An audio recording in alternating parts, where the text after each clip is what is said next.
আমার সাজানো সুন্দর বাগান ধ্বংস হয়ে যায় এই পরকের কারণে। মাননীয় আদালত, আমার বড় ভুল হয়ে গেছে। এই মামলার রায় ঘোষণা করা হবে। অত্র মামলায় এই সিদ্ধান্তে উপনীত হয়েছে যে নাবিলা বেগম এটি একটি পরিকল্পিতভাবে নির্মম হত্যাকাণ্ড ঘটিয়েছে।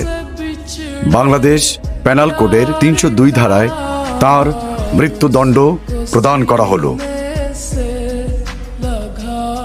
এবং অপর আসামি সাইমকে পুলিশ হেফাজতে দেওয়ার জন্য নির্দেশ দেওয়া গেল।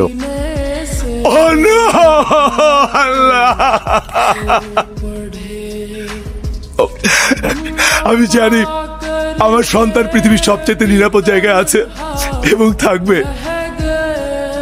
মা, তুই ভালো থাকবি মা, তোকে অনেক মিস করবো রে মা।